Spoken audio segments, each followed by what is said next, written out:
Hey there, Super Potters. His name is Aaron, and he's wearing a cowboy hat today. His name's Tommy, and he can be yours for 3 easy payments of $29.99. And you're listening to the SuperPod Saga.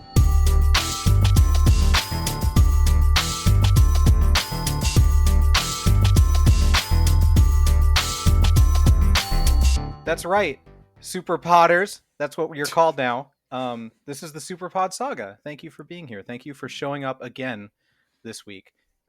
If you're a first-time listener and a new Super Potter, I'm going to use that over and over again. I don't know how I feel about that name. It's already been decided. We didn't decide it, so it has to go. Super Potter. Okay.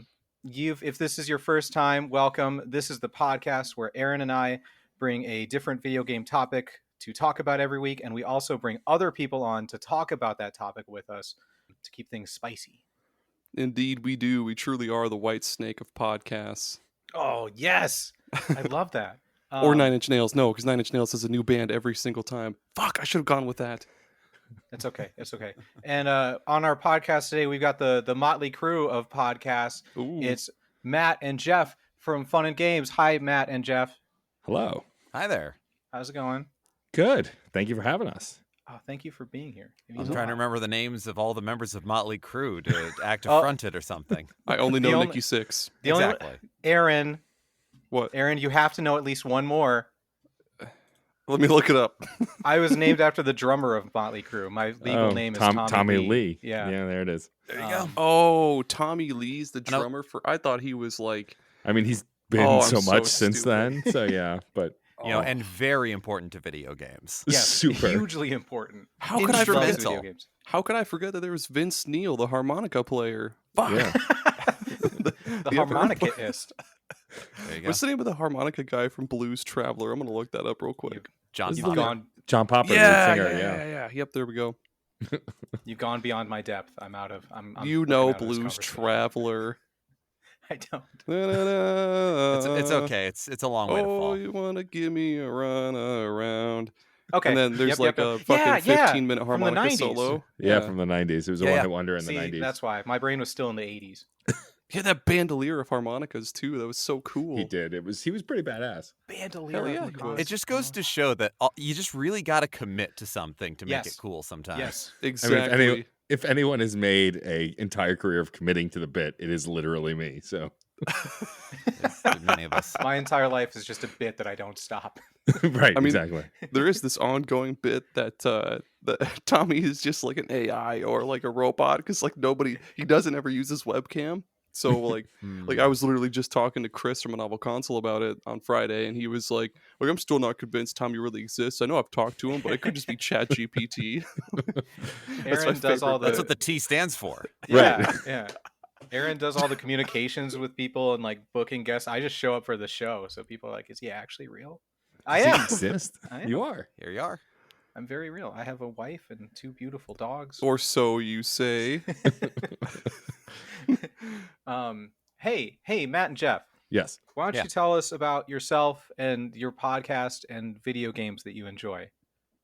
Sure. I guess I'll go first, and I'll let Jeff handle the podcast part. Good. But a little bit about me. I'm a podcaster, producer, and editor. Beyond Fun and Games, I host 2 other podcasts, Reignite, which is a BioWare podcast currently playing through Dragon Age Origins, and Screen Snark, which is a TV and movie podcast currently not covering TV or movies because of the strike. Solidarity. And I've been on and around the internet for quite some time and working on podcasts. And then I also do an incredible podcast with my co-host Jeff called Fun and Games. If Jeff, you would like to talk a little bit more about the pod. Sure thing. Yeah, I'm Jeff Moonen. I am a voice actor and just audio producer, musician, performer, what have you. And yeah, Fun and Games podcast is a discussion and interview podcast sort of about the culture of video games with an optimistic view. And we've had guests from in and around and outside the industry as well to do retrospectives on series and consoles that we love, to talk about the big and small things that go on within the industry or developments of the state of play and the development of the games therein. We've talked about guidebooks and memory cards and controllers and Nice. Closing servers and keeping retro games alive in a digital age. And we also do a side series called Side Quests that is a different host every episode talking about a video game they love and why they love it. It could be a review of the game. It could be why it was important in their lives. But it comes from the idea that every game is probably somebody's favorite game. And so we like having a space for people to share that and for us and any listener to find new favorites in that. The amount of games I've started scouting for in retro shops because of a side quest episode is embarrassing. But that's what it's there for. Me personally. If the rest of you benefit from it, that's great. But it's working as intended.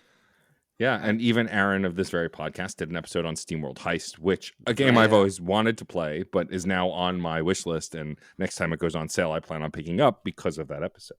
And it's on sale more frequently than I would like to admit. So you can get it for like he buys a new $5. copy every time. I have it on 3DS. I have it on Switch. If it comes to Xbox, you bet your ass I'm going to buy it.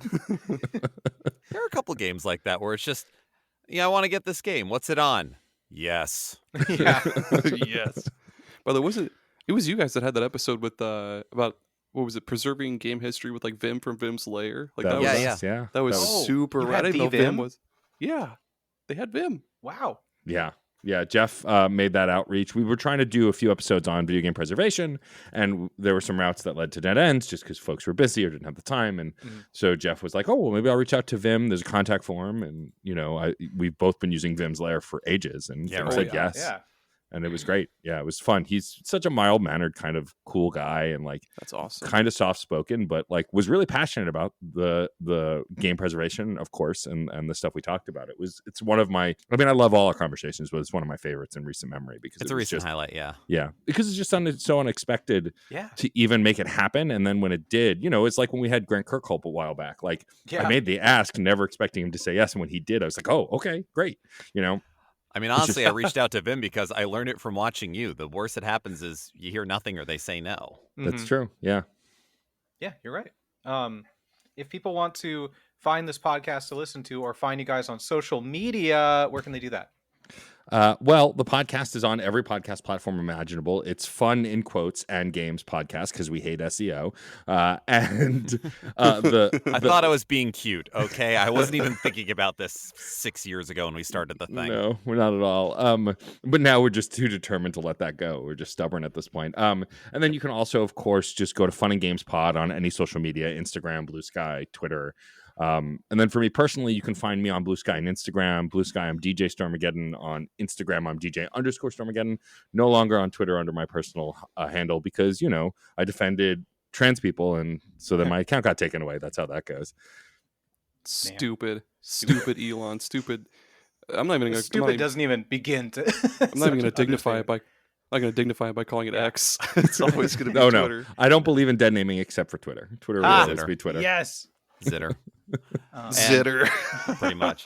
And also you can find the show if you just want to look it up online. We're part of the Certain POV network. So certainpov.com is where you can find all of our episodes as well as all the other shows on the network. Cool. Nice. Aaron, where can the listeners find us?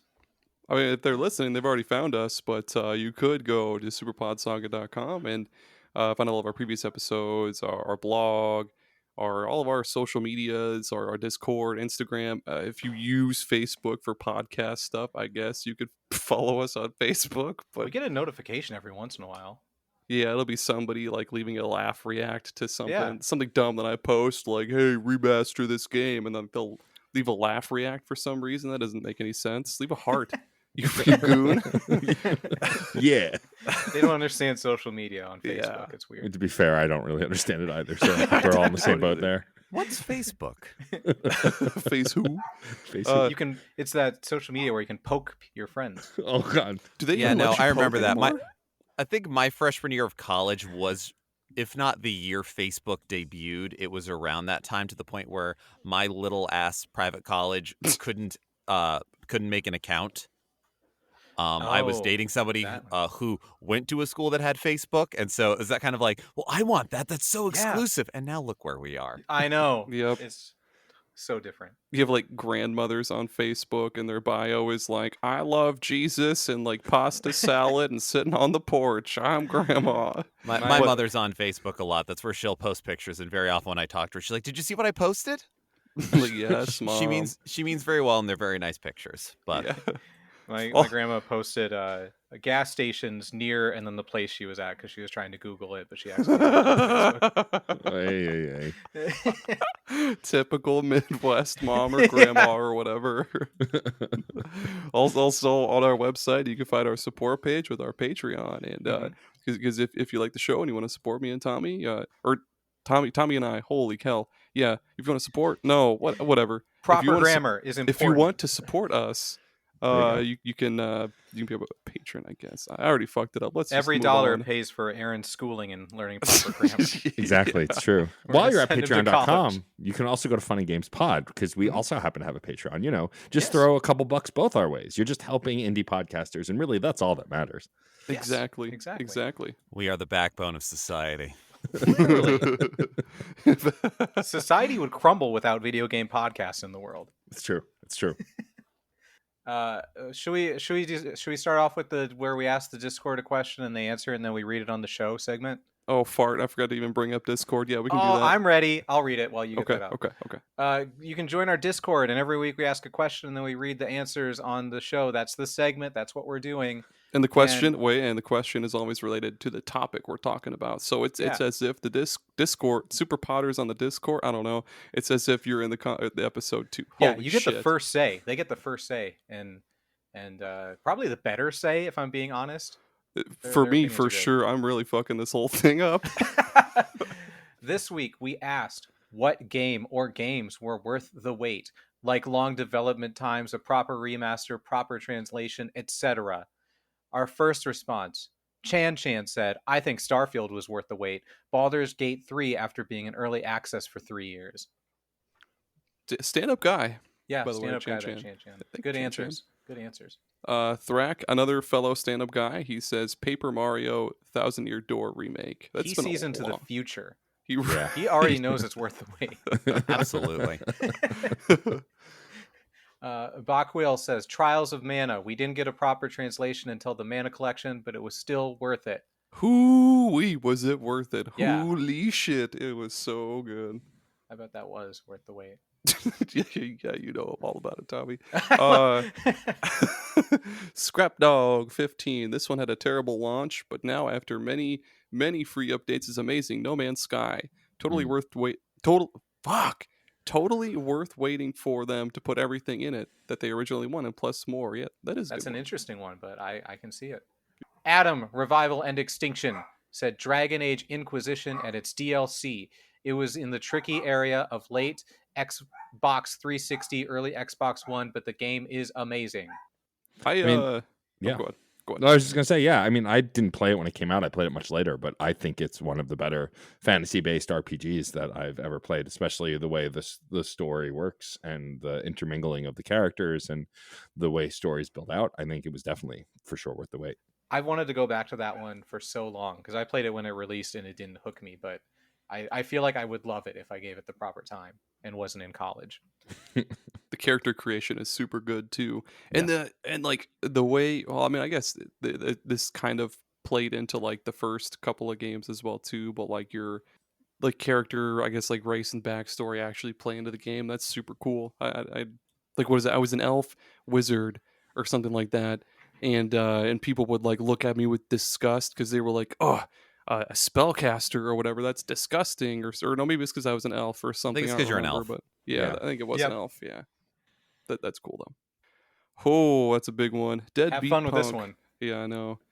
Duke Nukem Forever. Sure, they may have taken their time and left it in the slow cooker until it was sweet, tender, and juicy.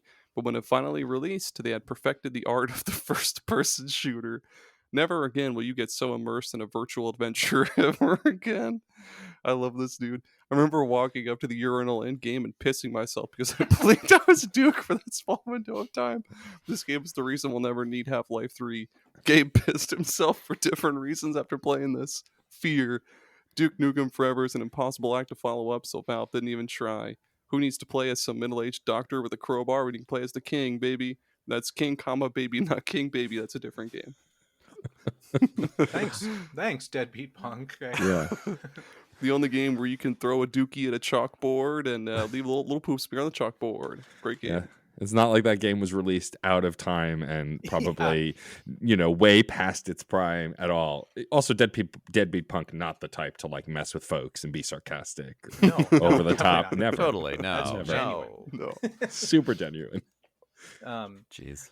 The Butcher 21 said Starfield for sure. I haven't put it down since it came out on Game Pass. Starfield has taken the lead with 2 votes. Oh, really? Did somebody else say Starfield? Yeah.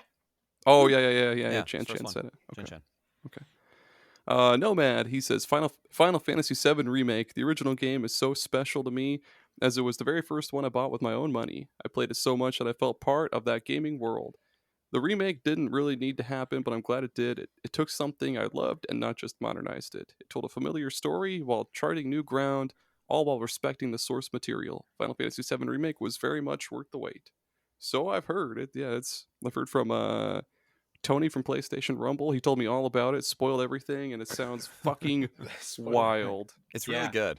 Yeah, I love that it's not just the same game again, that they throw curveballs in the story, they do different things, and the combat isn't turn-based. I like turn-based combat as much as the next person, but like the fact that we have this kind of action system, we can play all the different characters and really control them and get a sense of their movements, and like, That's super cool. Yeah, it's really neat. And like to be able to live to see what was a CG cutscene become the regular gameplay and look better than that is really neat as a graphical scale for like where PlayStation has gone, for sure. Yeah, true. Good point. And certainly the fact that at the time when Final Fantasy VII first came out, Square Soft, as it wasn't really doing further explorations out from any of their entries. And then where Square Enix is gone, it's a very cool sort of bringing it all back after all of the Advent Children, Before Crisis, Crisis Core, Dirge of Cerberus, every other spin-off and thing that they did, brought it all together and then went, but we're going to do something a little new and have a twist on it. And it's still full of surprises. And I'm really looking forward to Rebirth.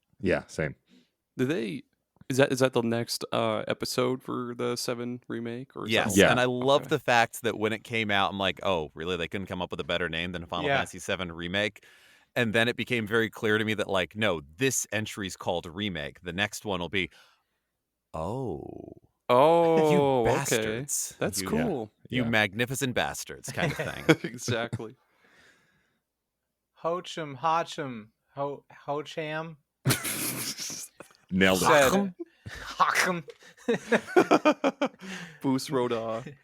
Not that I was waiting the entire length of this, but the gap between Psychonauts 1 and 2 was well worth the wait. Art style hit. The environments were even more creative and psychedelic. Combat felt good and had some nice extensions, and they really did a good job of expanding the universe by showing the Psychonauts HQ. Well said. Yeah, it's a phenomenal game. Like, I remember playing the PS2 version of Psychonauts, being like, this game is fun, but fuck the meat circus. But like, I really loved playing it, and I was like, man, I really hope we get to come back to this world. And like, I've been a fan of Tim Schafer's for a while, and like played a lot of his other games, and like, they were just so quiet on Psychonauts 2, even though it had been rumored for years, and to like finally get that announcement trailer, know that we were going back to this world, and for it to live up to it in almost every expectation and actually blow it away and be better than the first is just like, it doesn't happen that way often. And so it was really cool to see that happen. It was one of my favorite games the year it came out. And especially when you consider that the modern age of gaming, we are getting a lot of cool opportunities for second chances for cult classics. We're getting plenty of Kickstarters of original creators putting out something going like, hey, I don't have the IP, but I can make the game again. Or in the case of Psychonauts, hey, let's just go for it. Like, we found new ways of working, and now we can come back to something that people loved but didn't sell well. And what can we do with that? And it's one of the great successes of that. So yeah, I would imagine other answers on the Discord or ones we'll talk about or fall under that camp as well, I think. Hell yeah, one of my favorites that does that is Night Dive Studios. Like they did the Turok remakes, and they're doing the System Shock remake. Oh yeah. Hell yeah. Yeah, there's a couple of great studios out there that are like really giving some new life to old favorites, or giving people that you've only ever heard of the older games. Like, how many people know System Shock 2 but have never actually played System Shock 2? Oh, yeah, I'm sure most of them, Many, most people. most. Right, exactly. And so it's fantastic that there are studios kind of bringing that back and putting it into a context on consoles or in places where it can be played, it can be enjoyed, and it can be appreciated for why it was so important in the first place, but still be fun, or you don't have to install old operating systems in order to run it if you're not so inclined. Some of us are crazy and will do it anyway. Others deserve the opportunity, though. That's true. Real Dave Jackson, another stand-up guy. He says Elden Ring was announced, went silent for what felt like forever, then released and absolutely blew me away. Worth the wait for sure. Yeah, I mean that's People the like game Elden that Ring. made. Yeah. It's the game that made me a Souls fan. Like I'd played Dark Souls 3 right before it and liked it, but then like going through Elden Ring, as frustrating and harrowing as it was half the time, when it worked and when I was enjoying it, I was really enjoying it. I don't know that I would ever replay it. I think once was enough, but like it just some of the stuff that they accomplished is just astonishing, even for FromSoft to make high quality games to begin with. Yeah. And that's it, Yeah. right? That's all of them? That's all of them. Yeah, I don't think I had anything in the Patreon one. We're gonna redo that anyway. But yeah, because we're changing things up with that. Yeah. So no Patreon this week. Sorry, everyone.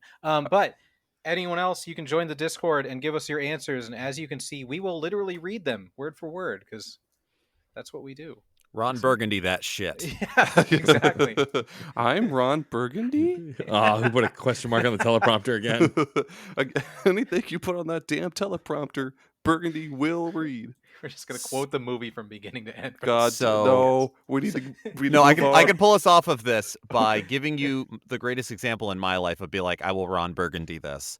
Okay. As I mentioned at the top of the show, I'm a voice actor, and when the pandemic hit and I felt stir crazy and needed to be like, I need to feel like I'm working, I need to feel like I'm contributing, whatever else, I took on way too many really bad audiobook contracts.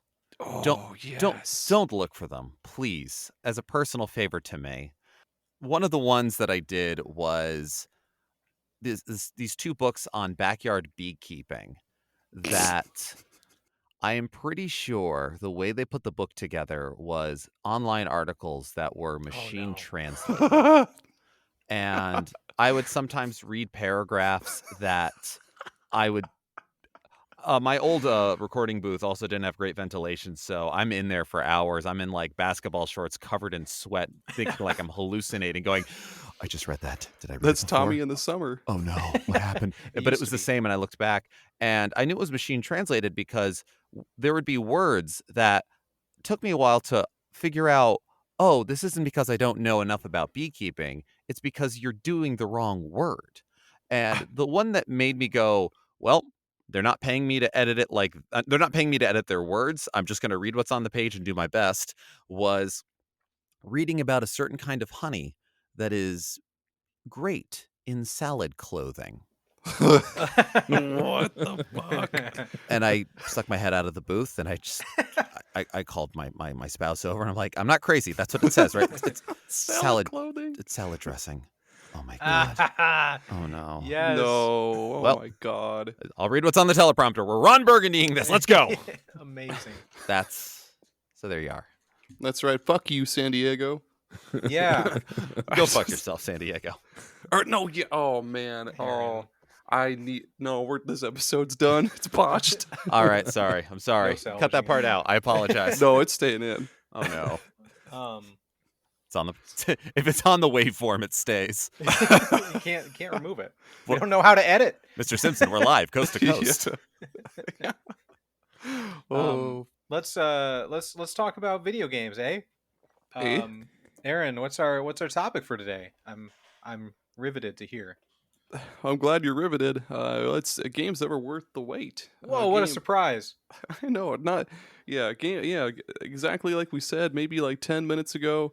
Games that either had a long development time, or we just didn't want to wait for, or proper translation, remaster, remake, etc. Yeah. Yeah. Well, I can kick things off with one that I know Matt's going to be able to talk about an awful lot, and I was pretty excited about it too, and that would be Metroid Dread. Oh my Ooh, fucking yeah, God. that's a good. You're starting off with such a good pick. Yeah, I remember watching that Nintendo Direct, and like it was not in the cards. Like Metroid Fusion's been one of my favorite games of all time for a long time, and like I just never thought we'd get a direct sequel to it. And then like I think we were streaming the Nintendo Direct into our Discord for certain Yep. POV, and a few folks were hanging out, including friend of the show, Alex. And when I heard like the Metroid sound and I saw the font, it said Metroid 5. I went, "Excuse me, what do you mean Metroid 5?" You went into a cardiac arrest. I just lost my damn mind. And like then saying it was coming out in like a month, which is a famous Nintendo move, especially in the fall, like when nothing's announced yet. And like in their September Direct, they announced, like they did it most recently with Super Mario RPG Remake, which is coming out in November and was announced like a month ago, as of when we're recording. And it's like, oh, I don't even have to wait for this. And yet it was the longest month of my life. It was also very funny that the last time a Nintendo Direct had made a Metroid announcement, they kind of went, "Hey, remember Metroid Prime? Please don't remember it. Here's the number 4. Bye." And then to like completely flip it and go, "Here's the next 2D Metroid. It is coming out in a month. Metroid Dread is a project name that has been popped in as Easter eggs, and people have waited so long for it that they gave up hope.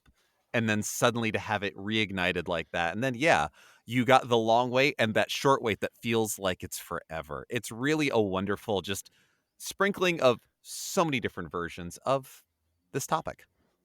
And it was worth the wait. It was so good. Oh my God, yeah. It's to this day one of my favorite Metroidvanias. I don't think it tops Metroid Fusion just because of nostalgia, but like we talked about in our longer form side quest episode that we did about Metroid Dread, that like it's hard for this one not to be the best one just because the control is so tight, the graphics are gorgeous, the cinematic moments are so well done. Like even if it's not your favorite Metroid, it's one of the best looking ones and sounding ones they've ever made. Hell yeah, and it was so unexpected too. I'd never in my wildest dreams expected a new 2D Metroid, because we were all waiting forever for Metroid Prime 4. Yeah, but then exactly. I hadn't played a Metroid up to that point in life yet, so when I saw Metroid 5, I was very confused. I was like, did I miss Prime 4? What's going on here? Yeah. Right. That's adorable. And it's so funny that like there are so many video game series out there that have such a huge amount of side series, sub-series, entries, Kingdom Hearts wishes they could levels of things. Like, you want to get into Shin Megami Tensei, good luck as far as getting all of it. Metroid doesn't have that many entries, and yet they still can confuse us. Yeah. I love video games. I'm just imagining Matt during that direct, like as soon as they announce Metroid Dread, you're just grabbing your chest, you're like, what? You do like the SpongeBob thing where it's like he needs water. He's like, Metroid Dread. No la necesito. Yeah, it delivered, and like there's so many games, like that's what's important to this topic, right? Is the ones that actually held up, because I mean there's also countless stories of games we've been looking forward to that then don't hit the mark. And like in another vein from this game, I remember when Arkham Asylum was first announced, and they featured, talking about another Metroidvania, they announced that the voices of Batman and Joker would be Kevin Conroy, may he rest in peace, and of course the incredible Mark Hamill. And like that first trailer, I just went, this can't be real. Batman games are bad video games. There's no such thing as a good Batman game. But with good enough, but that's it. And like every trailer, like we saw more story, we saw the incredible design work, the photorealistic designs of these like, cartoon characters that we're so familiar with, and like comic book characters are so familiar with. And then when it came out, like just blew me away in every way imaginable. Like I thought that the over-the-shoulder controls would be weird, but they actually work really well. The combat is some of the best melee combat, I think, in a video game to date.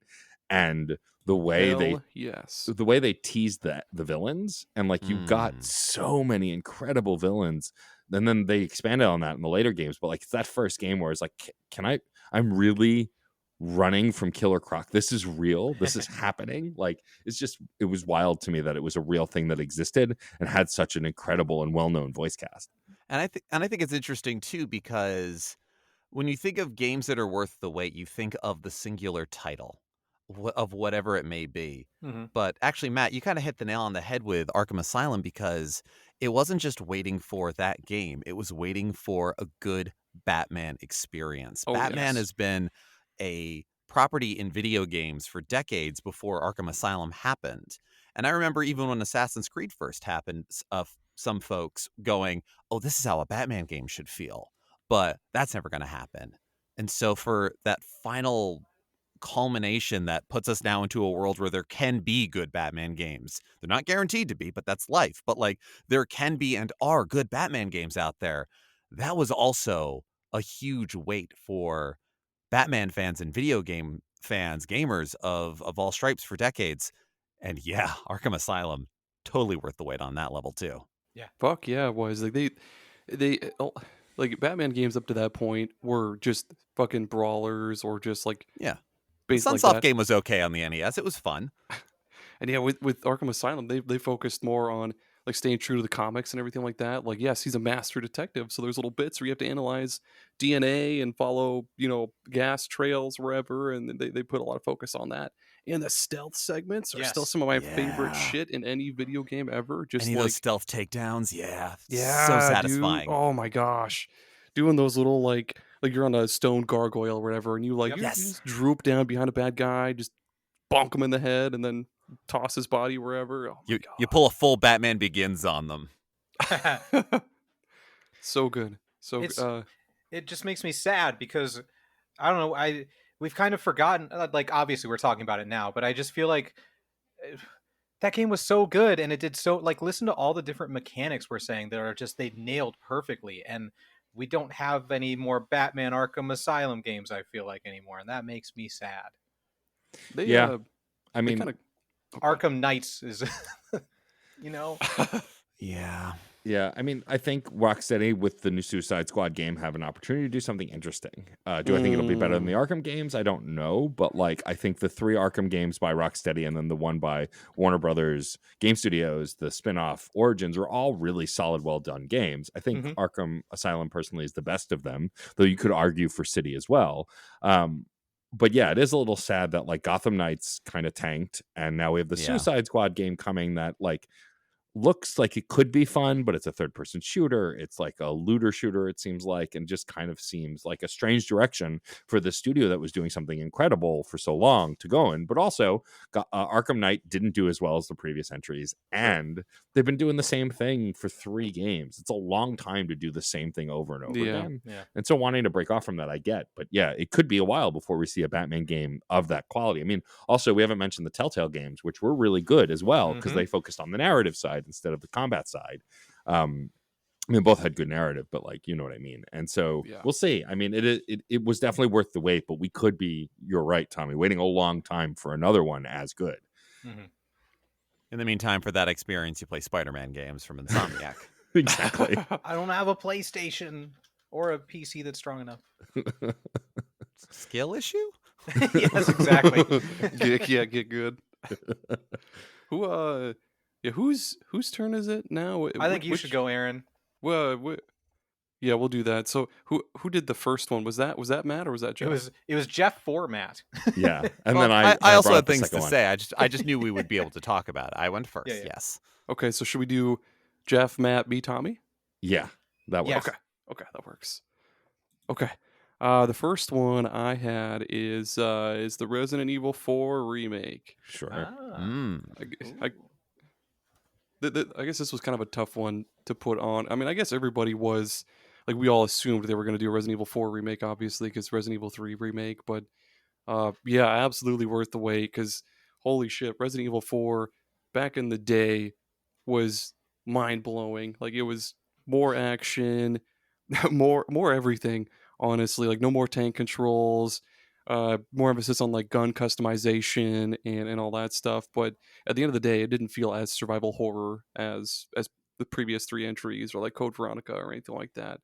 But then you Certainly get, not in the classic sense. yeah, it was definitely way more action than anything else. Just popping a guy in the knee and then scissor kicking him in the face. But But yeah, with the remake, they definitely focused a lot more on making it feel more survival horror than action, because you had to actually manage your resources more. They were way more stingy with ammo than they were in the original game for sure, and way more stingy with first aid sprays, and maybe not so much I don't know, who cares about herbs, but yeah, then everything just looks so good, and it stayed super true to the original source material of Resident Evil 4, but they also added some really cool shit in there, some cool Easter eggs, and it was good. It was worth the wait. I thought it's awesome. One of my favorite games of the year for sure. Well, and it's a game that has been, in its original form, ported onto just about everything they could cram it onto Oh and yeah. beyond. And so to kind of get this like leap in evolution and getting to clean all of that up and not having to worry about a backlash of, I remember there was a bit of a backlash when Resident Evil 4 was first announced. That kind of thing of like, what? Where are the zombies? Where's the tank Yeah. controls? Where's the everything? Where's all these awful things that we love? And it needed to prove itself, and now it doesn't need to. And getting to have that cool package all together, yeah, it is. I didn't think it was be. I didn't think it would be as big of a deal, personally, as it is. That here it is, and you're right, it is something wonderful. Oh yeah. How about you, Tommy? How about me? I want to talk about a game that for me the wait is almost as fun as actually getting to play the game. And the wait for Inside, the follow-up to Limbo, was Mm. so horrible for me, or in like the best way. Limbo came out in 2010 at that period where like all the indie games were hitting it big, and I was like, this is great. I love Limbo. And then it was like silent from them. And then in 2012, a single image leaked to what was potentially the follow up to Limbo, but like no one said anything official. It was just like found on some Danish Film Institute website. And so I fed off of that because I was like, is this it? Are they making something new? It looks real good. It looks cool. Then it wasn't until 2 years later that they finally announced Limbo.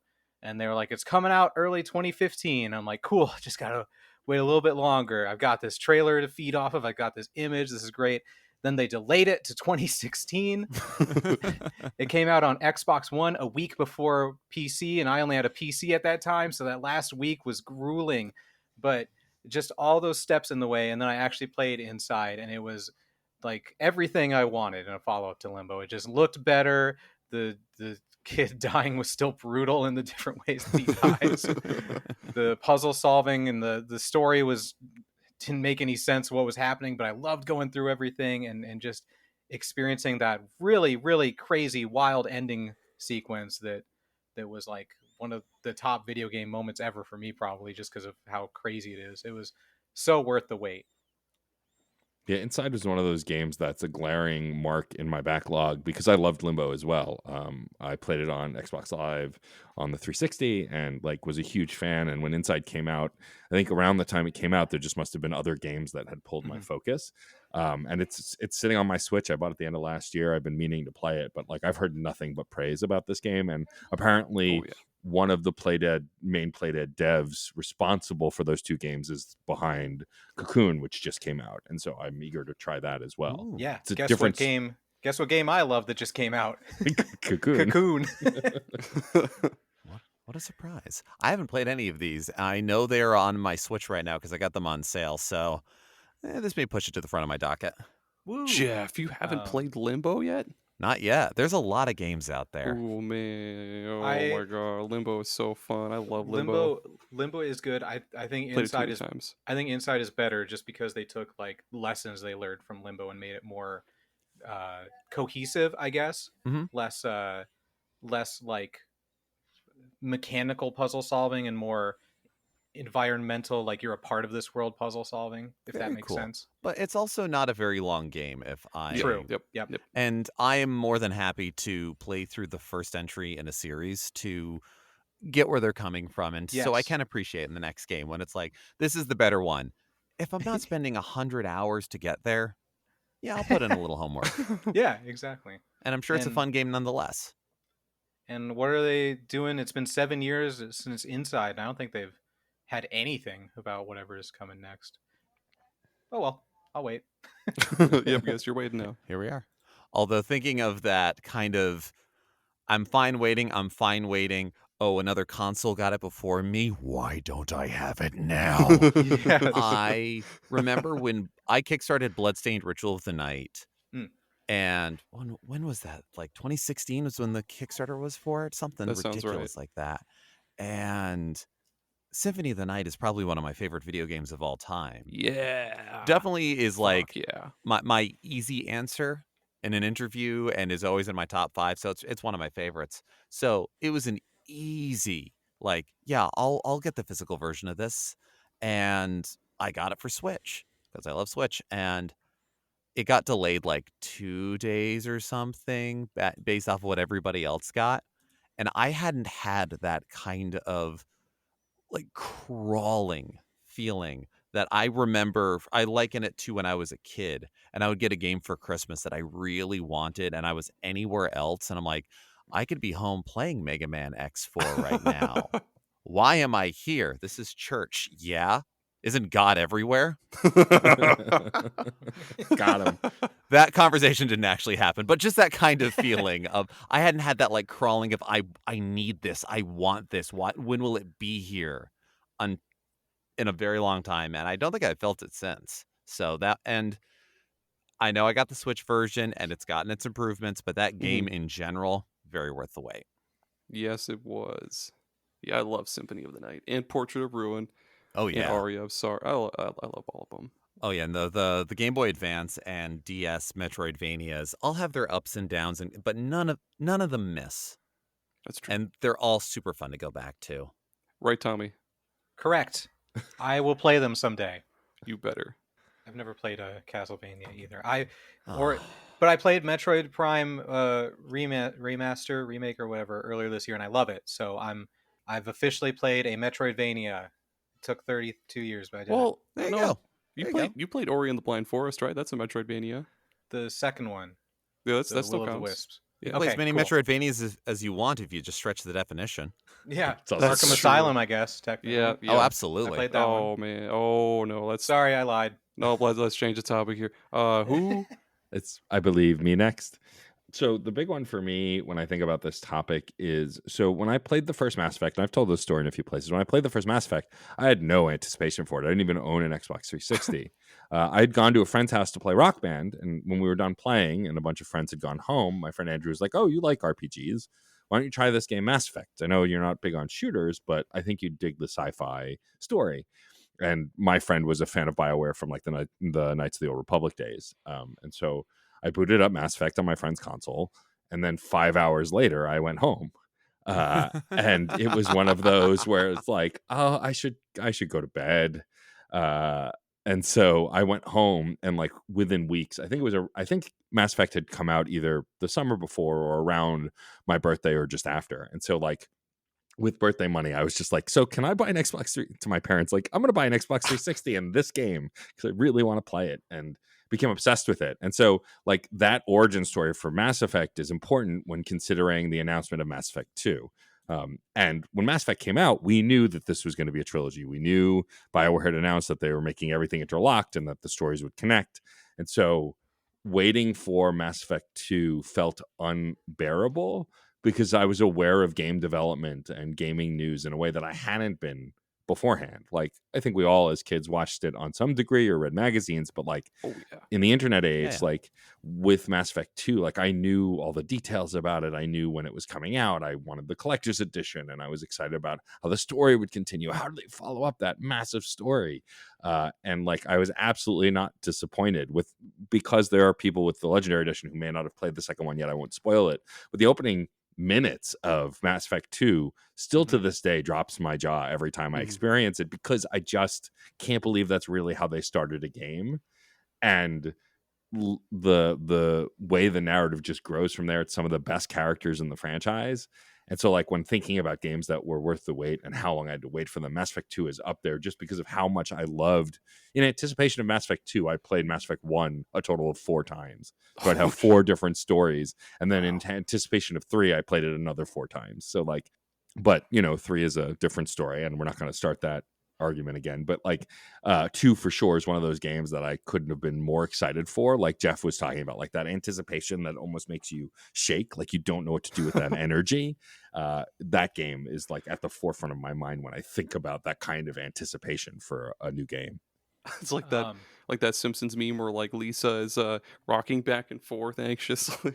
Yeah. Yeah, kind of. Sometimes I go back and listen to podcasts from like the early 2010s, late 2000s, just to have like a time capsule of things. And they actually talked about some of the marketing around Mass Effect 2. I'm not sure. It was a piece of teaser thing, so I can talk about it, right? It's Sure. so long. Yeah. BioWare released a teaser image that said Commander Shepard is dead, and that's all it said. And they were like debating like what that means. They were like, that can't be right? Like it has to be a mistake, or like, why? What does that even mean? And just hearing them discuss it, I was like, ooh.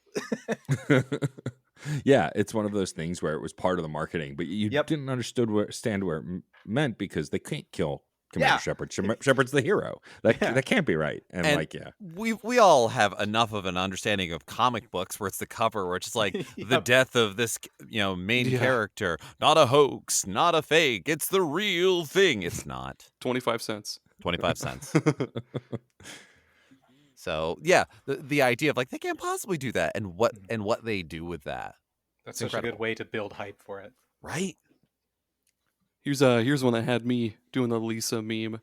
Oh man, Dragon Quest 11.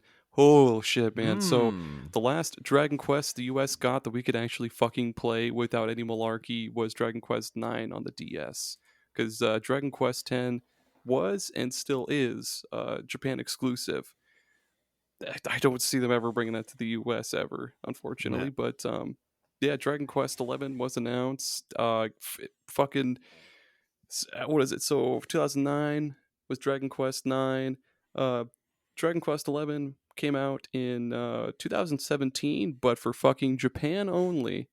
We had to wait a whole year, 2018, to get it in the US, but on the PlayStation 4. But the first versions that were released in Japan, like Japan got a 3DS version that was 2D only. I want to play it so bad, but we'll never fucking get it, unfortunately. But yeah.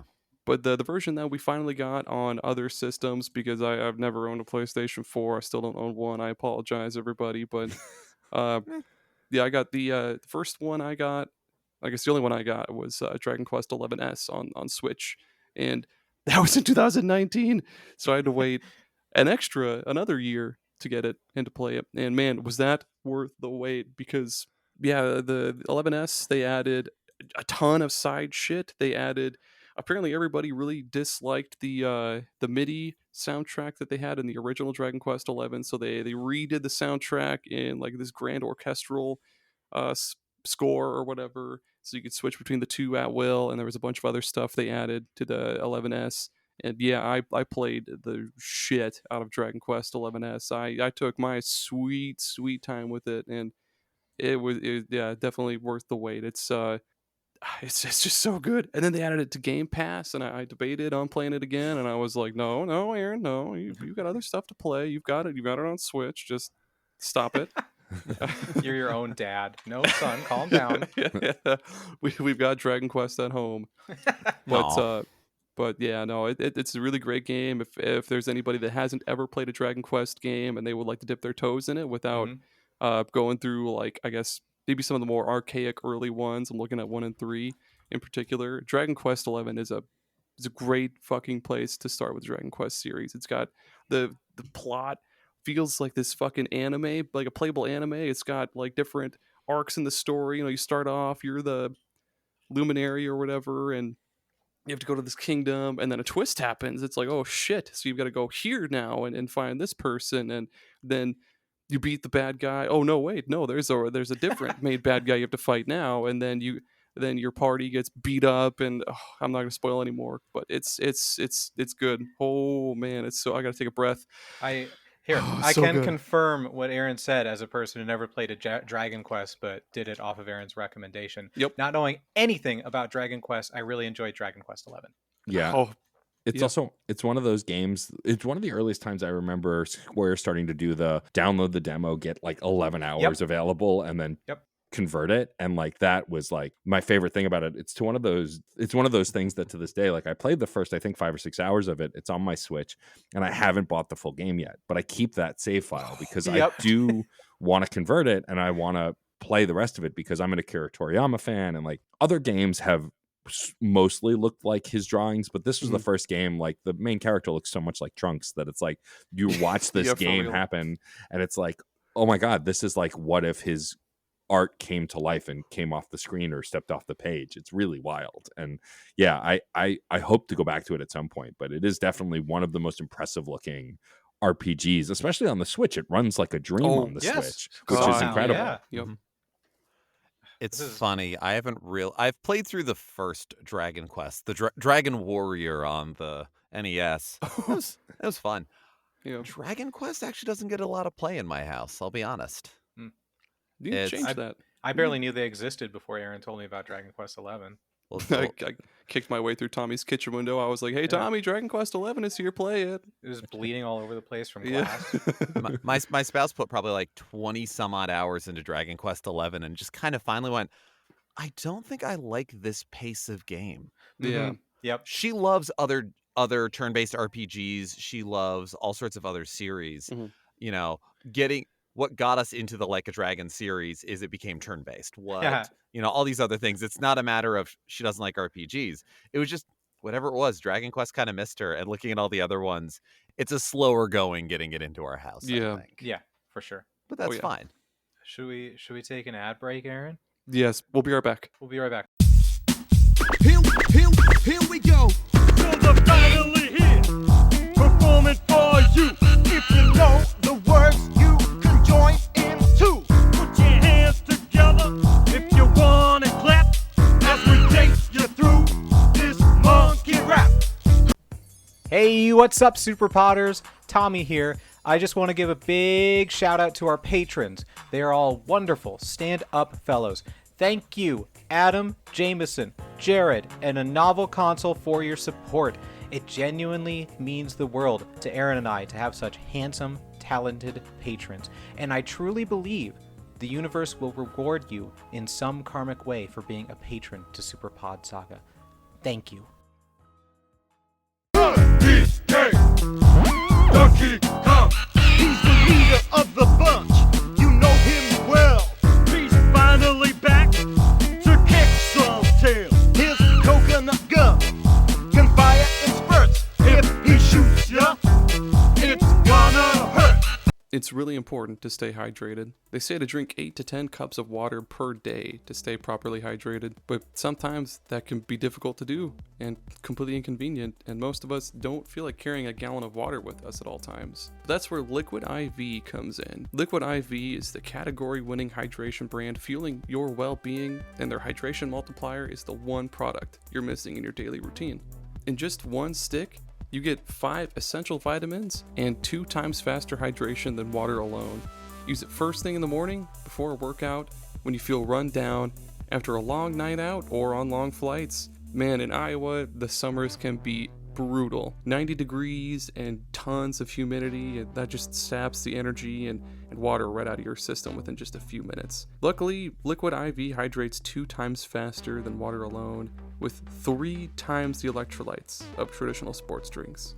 It's very important to replace those electrolytes, and I just love how quick and easy it is to use Liquid IV. You just get one packet and a bottle of water, and you just pour that packet into the bottle of water, shake the heck out of it, and bam, you are good to go. Since using Liquid IV, I've felt way more alert, active, and just plain better versus drinking water alone. My favorite flavors to go to are the Yuzu Pineapple Energy Multiplier and the Tropical Punch Hydration Multiplier. I can't get enough of those ones. And what makes them even better is, like I mentioned earlier, they're packed with 5 essential vitamins like B3, B5, B6, B12, and vitamin C. And again, 3 times the electrolytes of traditional sports drinks. And they're non-GMO and free from gluten, dairy, and soy, which is just great. So you can get 20% off when you go to liquidiv.com and use code SuperPodSaga at checkout. That's 20% off anything when you shop Better Hydration today using promo code SuperPodSaga, SuperPod SAGA at liquidiv.com. You have a great one, superstars. He's bigger, faster, and stronger too. He's the first member of the DK crew. DK, Donkey Kong. Hey there, Super Podders. You may be wondering how Aaron and I, bumbling idiots that we are, managed to record, edit, and distribute our world-class podcast, the SuperPod Saga. The answer, dear listeners, is Zencastr. Let me tell you more. It is so easy to record a podcast with Zencastr. Log in using your browser and start recording a high-quality podcast right away.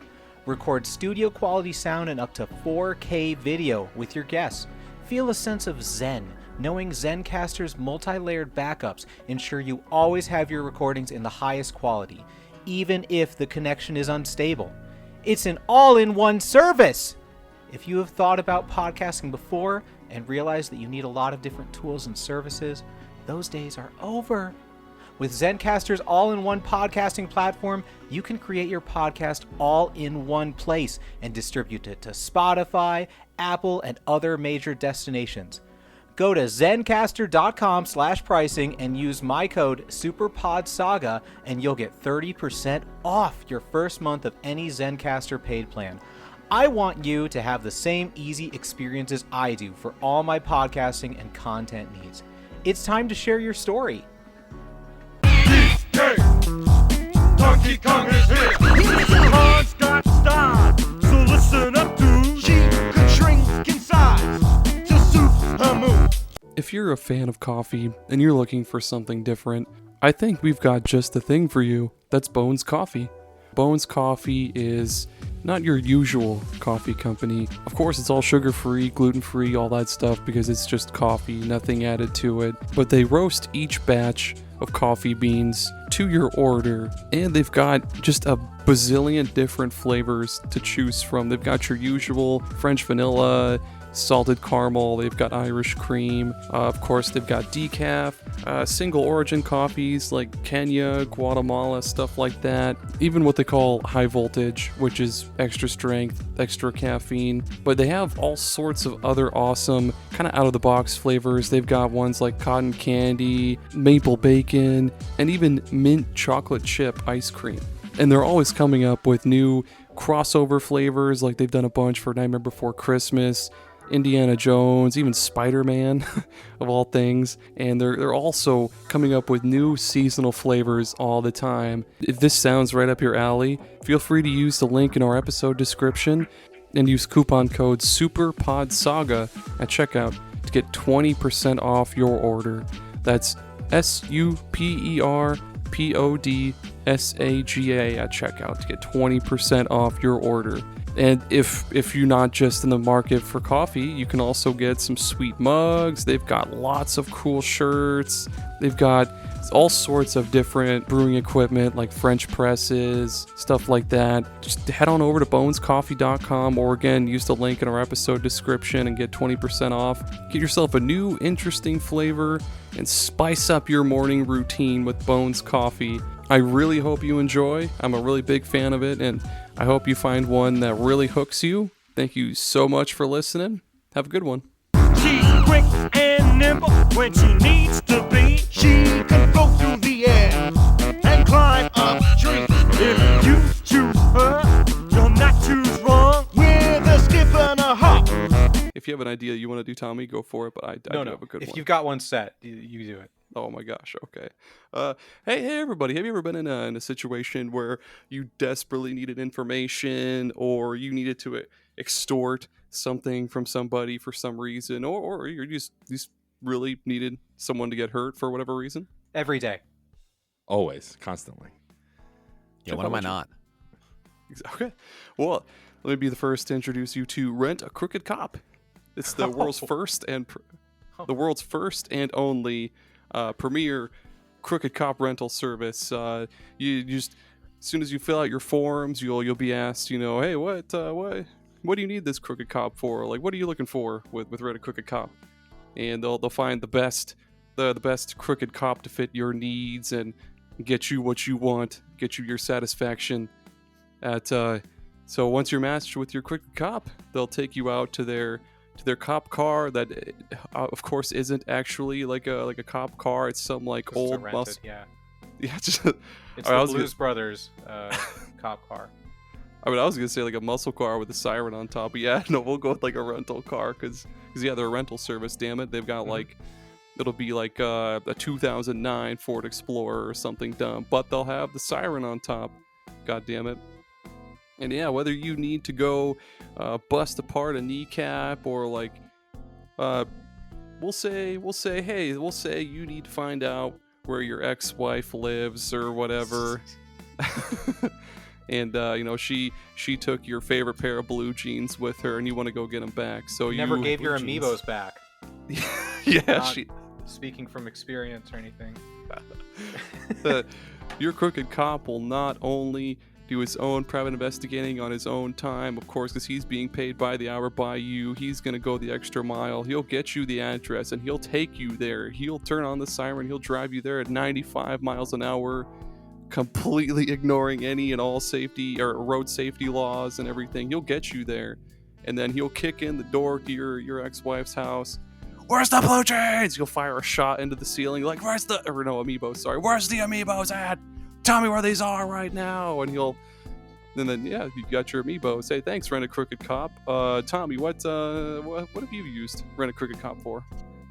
They're actually surprisingly fast at getting donuts. So whenever I need donuts, I actually just use them for that service. And you get them for free. Yes. They'll be like you just gotta pay for renting a cop, and they'll give you free donuts. He'll point his gun right at the the cashier, be like, "I'm taking these for free, no problems, right?" And he'll be like, "Yeah." You'll fire a shot into the ceiling anyway, and then you'll go.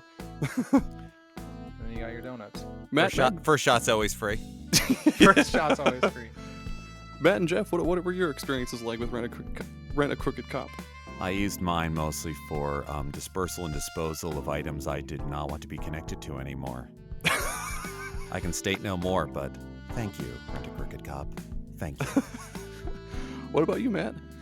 Most of my information has been stricken from the record and redacted, so I can speak no further on this topic at this time. Dang, I feel like I really wasted my Rent-A-Cop by having him get donuts. I mean, you can have another one. Go for it. It's really hard to get the drop-down menu to stay on the Scorched Earth option, but it is worth it. It actually is oddly easier on the mobile site. I will tell you that. That's good info. Oh God, yeah. Thanks, Rent a Crooked Cop. It's the most. It's the only Crooked Cop rental service. But by God, it is. I mean, I guess if it's the only one, it's the most cost-effective Crooked Cop rental service out there. So thank you, Rent a Crooked Cop, for sponsoring this episode. Thanks. Walnuts, peanuts, pineapple smells, grapes, melons, oranges, and coconut shells. Oh yeah, walnuts, peanuts, pineapple smells, grapes, melons, oranges, and coconut shells. Oh yeah, walnuts, peanuts, pineapple smells, grapes, melons, oranges, and coconut shells. We're back? What? We're back, Aaron. Yeah. Yeah. Oh, all right. We're back, everyone. Matt, Geoff, turn wake up. is We're it? back. Oh, okay. You're good? Sorry, I was just taking a nap. You take them wherever you can get them. Incredible. Turn? Yeah, because you said Dragon Yes. Quest. Yes, Yeah. sir. Okay. Yes. We kind of touched on this briefly earlier, so I'm going to bring it back up. Let's do. I'm gonna whatever. Every episode of The Walking Dead and Life is Strange, but also if we want to get Ooh. specific, the last episode of the first season of each of them. No, we'll do it all. Those okay. were long, grueling waits. Yeah, but it was such a fun way to experience an entire game story, waiting a few months between episodes to see what happens next. And they did a good job of having each one feel unique in its own way, with whether that's the location or the people you're talking to or the events that take place, and having them build on each other, and having to wait and be like, oh man, I hope I didn't mess this up. I got to wait a few months to find out. It's just an agonizing wait, but so fun when they're like, hey, it's coming out next week. Look forward to it.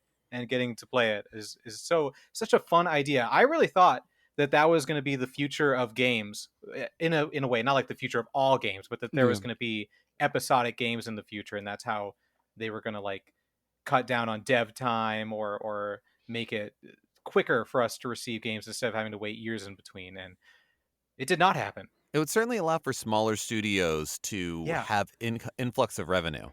Mm-hmm. Mm-hmm. Yeah, it's not to say it's a poor model or a bad idea per se, but it just didn't work out for them. Yes. God damn, the wait for that last episode for Life is Strange fucking killed me.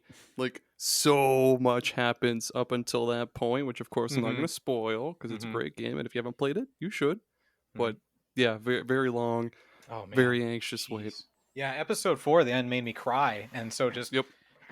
crying through the credits and being like, I need episode 5. Yeah, I'm And then really it delivered.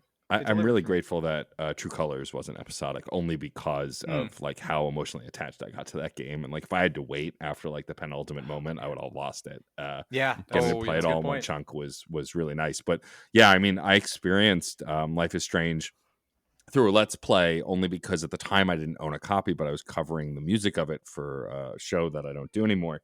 And like just even going from like episode to episode in the YouTube, it was like a non-talked over just YouTube Let's Play, like straight up Let's Sure. Play. And like even the anticipation just waiting for the next one to load up and then watch, like, yeah, especially to that last chapter is like, oh my God, like unbearable, because they know how to let those chapters hang, designing like they were designed to make you eager to play the next part, which was of course the formula. Mm-hmm. And they had It, that teaser bit at like the end of each episode too. They were like, next time on Life is Strange or The Walking Dead or whatever, and it'd be like, ooh, don't do Yeah. this to me. And specifically episode 5 of Life is Strange really just like it did so much happen in that final one with with the time travel business, and also like the decisions that you had to make, that like going back to the first episode in the beginning of that, of just being a girl who's new to her school and just being like, wow, we really came a long ways here, things got out of hand so fast. It's really special. Yeah. Yeah. Jeff? Yeah. I think I will go with a little bit of a sideways definition of games that were worth the wait, because this is a game that was accessible for a while, and it was just a game that I hadn't played for a very Okay. long time. When I finally played it, it was so worth the wait, and it's Chrono Trigger. Ooh. So I'm I excited was- to hear this. So I'll specifically say the Nintendo DS version. Yep. Because it was, because not just games that have media hype going on that you're like, oh, how can it live up to that hype? But it's friend hype. I Mhm. didn't have a Super NES growing up. I had an NES and then jumped to PS1. So any Super Nintendo games I played were at friends' houses. So I didn't typically play long RPGs at people's houses. I would play Donkey Kong Country. I'd play Mega Man X. I'd play Mario World. So there was one copy of Chrono Trigger amongst my friend group that just kind of floated around a little bit and ended up at one person's house for a long time, and nobody saw it. Nobody was certain if it was still there or not. And I think it's still floating around somewhere. And so I saw glimpses and bits and pieces of what Chrono Trigger was as a game. And I was a huge Final Fantasy fan. So I knew I'd enjoy it, but there came a point where I'm like, well, I'm not getting it, or, oh, I have a Super NES now. How much does it cost? I'm not spending that much, kind of thing. And then the Nintendo DS version came out.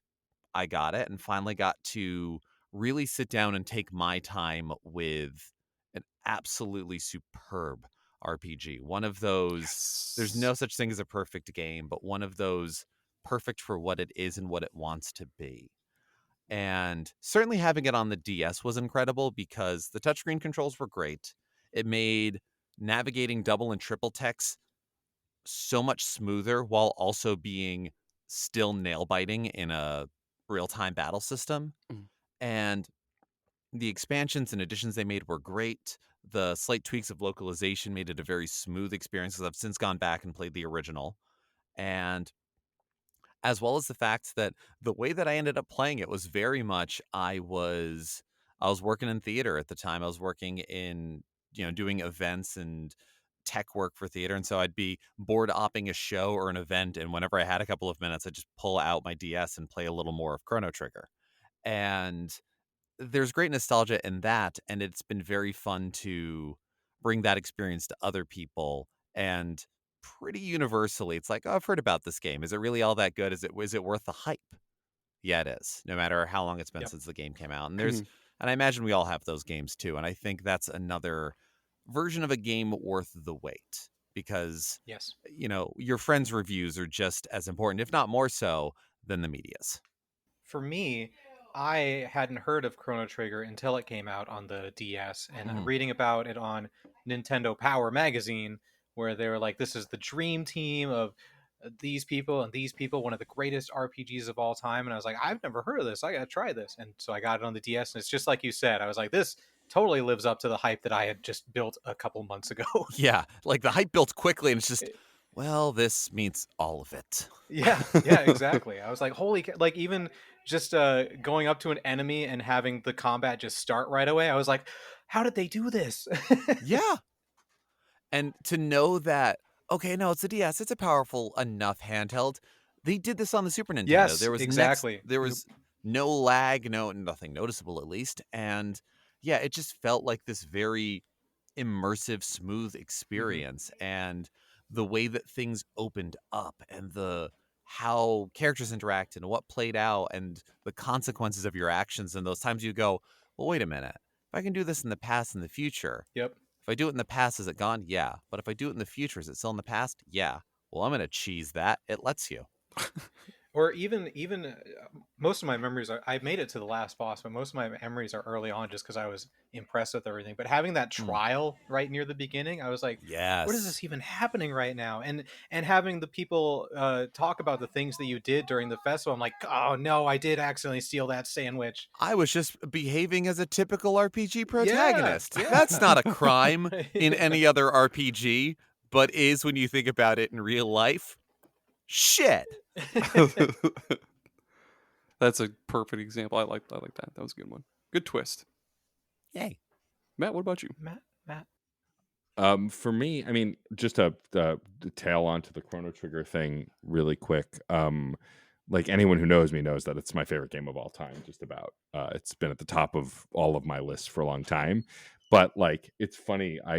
What Geoff talks about is true. A friend of our podcast and just a cool human who does a lot of great work for Destructoid. Eric Van Allen is playing it for the first time now, and he streamed some of it. And like the astonishment on his face when things happen. Yep.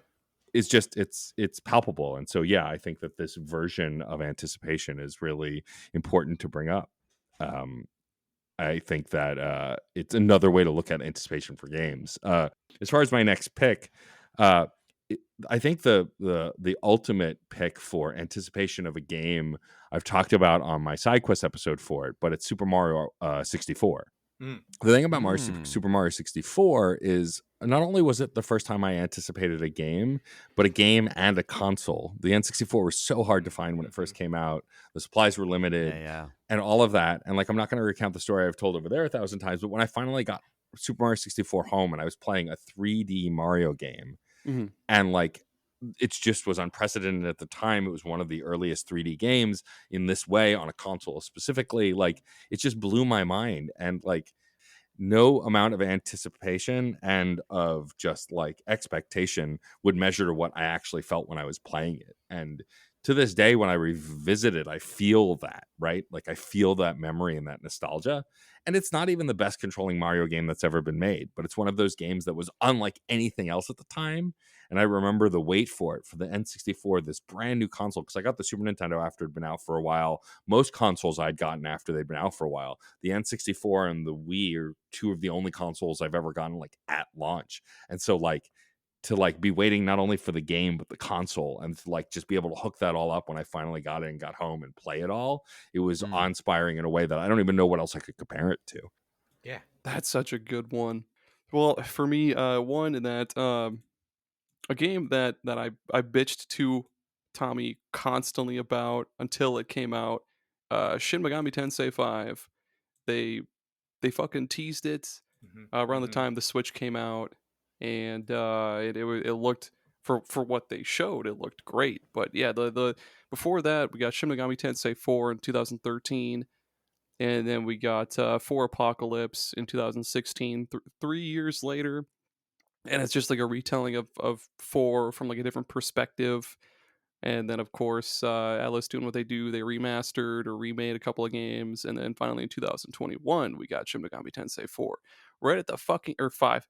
Right at the tail end of the year, too. It was November 11th or 12th or whatever it came out. But I remember messaging Tommy constantly like, Yes. in this direct, it's gonna be SMT5, baby. It's gonna come out. It's gonna be it's gonna be mentioned. It's gonna show us something, and then the whole direct would go by, and I'd be just crushed with disappointment. Be like, oh well, it'd be like I had to be there to pick up the pieces every time. It'd be like Arrested Development. Every time you see George Michael with his head down, they play that slow, that sad piano music. That's me after every direct. But then, yeah, they finally announced it. They were like, hey, it's coming out in November 2021, everybody. And I was like, yes, please, finally. And then they showed all the gameplay, and everything looked great. It sounds great. Bought the game, but pre-ordered it, actually. Got it, played it. It's great. Love it.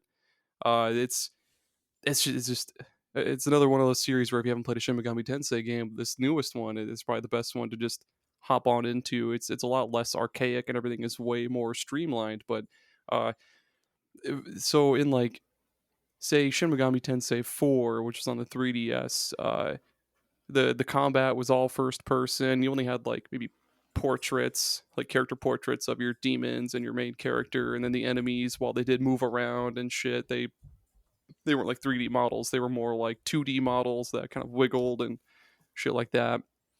But in 5, everything was 3D. You know, you saw your main character, your party of 3 demons, the enemies, all that shit.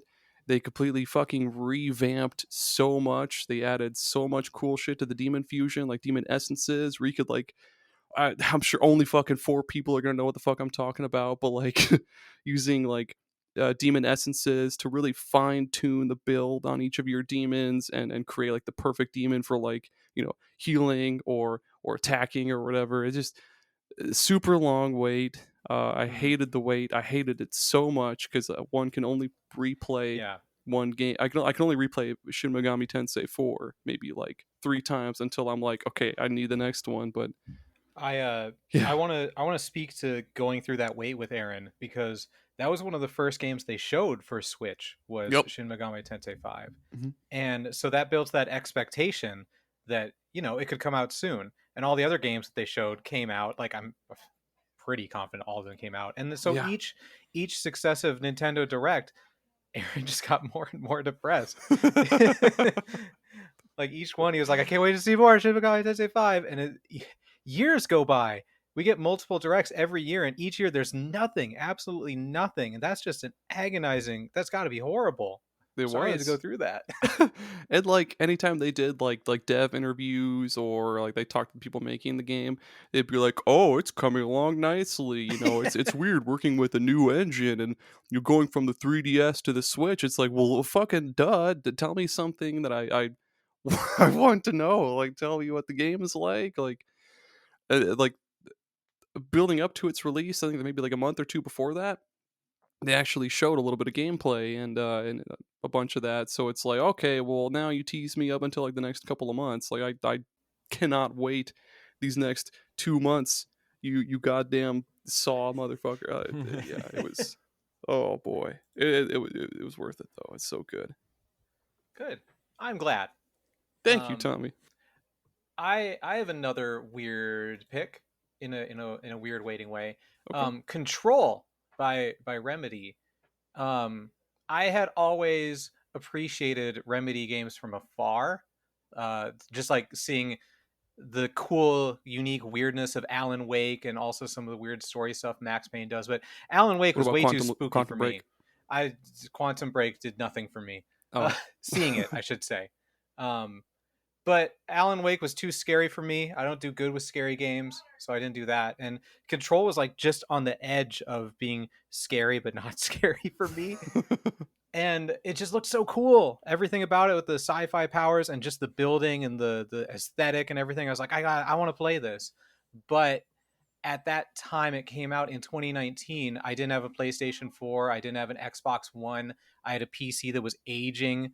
I bought it on my PC anyways and tried playing it, and I just wasn't powerful enough. Like, it looked like trash. I was like, this isn't the way I'm supposed to experience this game, so I guess I'll just wait or something. I don't know what my plan was. I was sad about it. And then GeForce Now, the video game streaming service, was like, Control on GeForce Now, and I was like, so I played it through GeForce Now by streaming it, and there was definitely some input delay, and it was a little fuzzier than it would be, but aside from that, it looked totally fine, and I was able to play through the whole thing, and I was like, wow, thanks video game streaming service for letting me play a game that I was anticipating to play.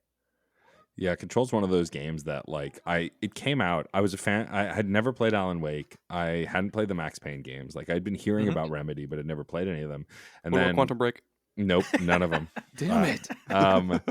And then I remember getting this huge push on PlayStation 4, and I just got a PS4, and I was like, I'd gotten it late, and I was like, you know what? There are a bunch of games that I've wanted to try. Let's pick up Control and see what it's about.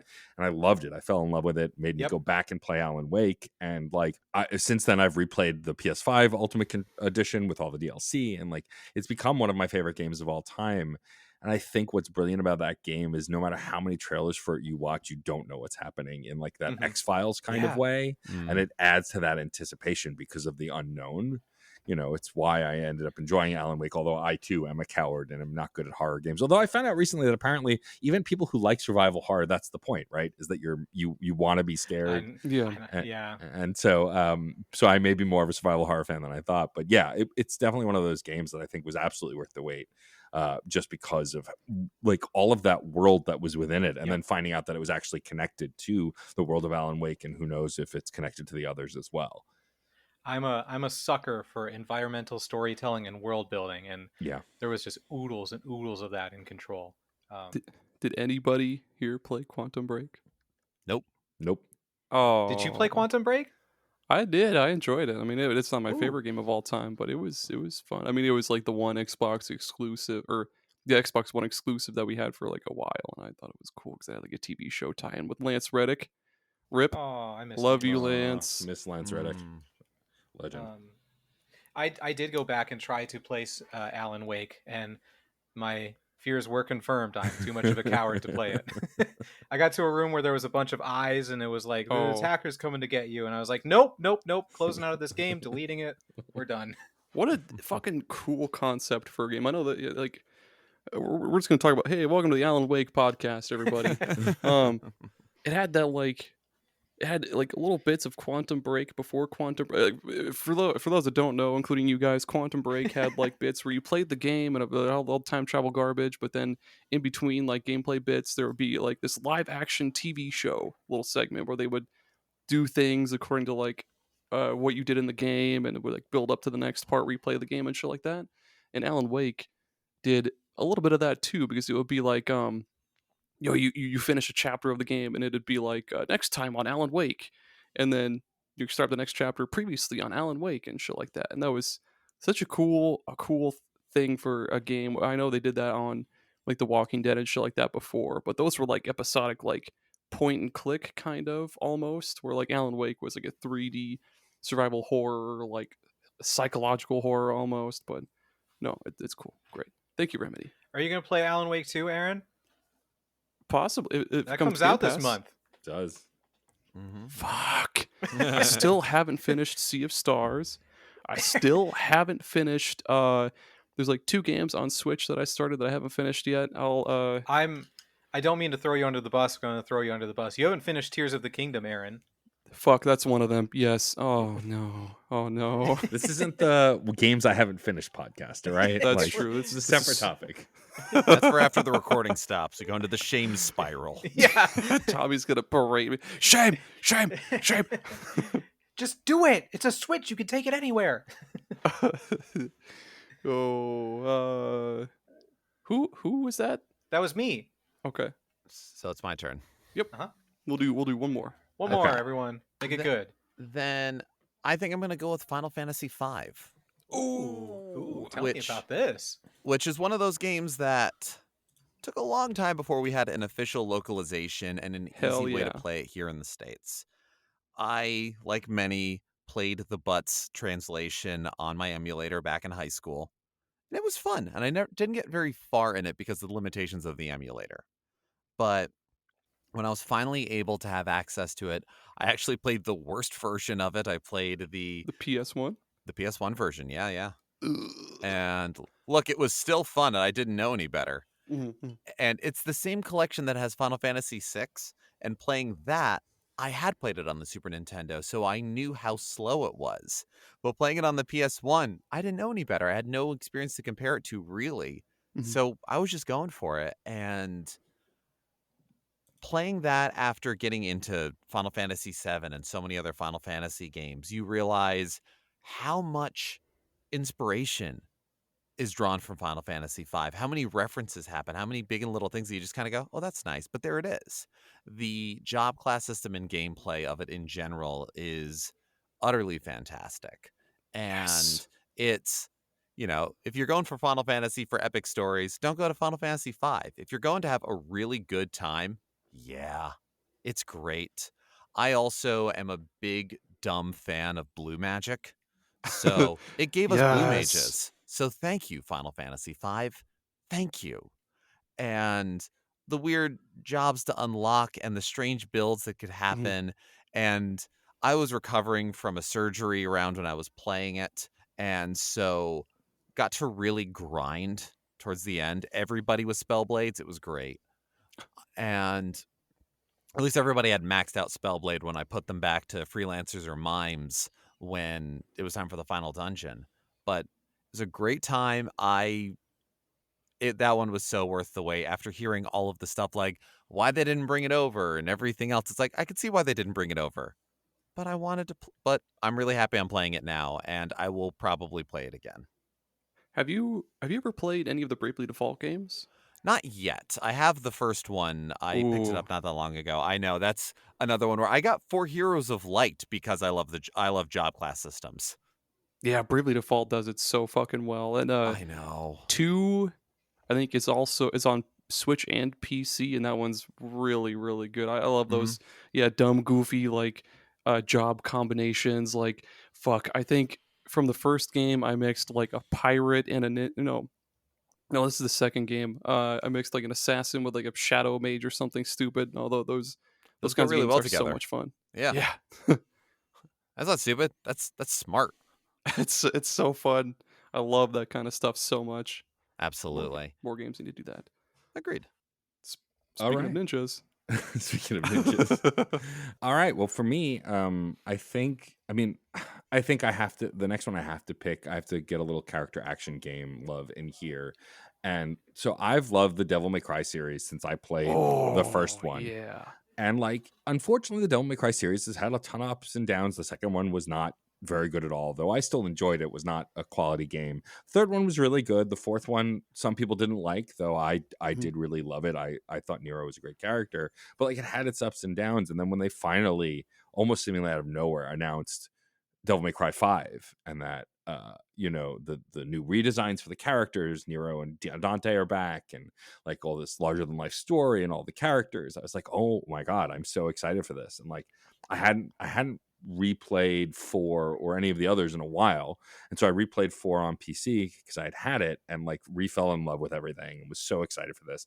And Devil May Cry 5 is hands down the best Devil May Cry game, but it is also hands down one of the best character action games. There's only one game that came out this year that I would rank higher than it, which is Hi-Fi Rush, but that's a whole other animal.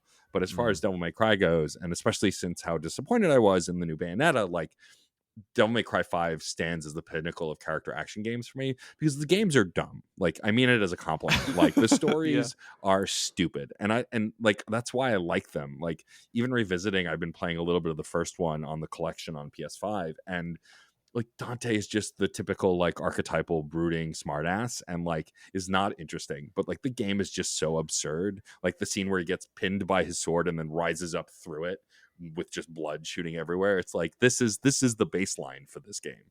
And like the series has just kind of gotten wackier since, and I like how over the top it's gotten, because ultimately I come to these games for the action, for the character action part.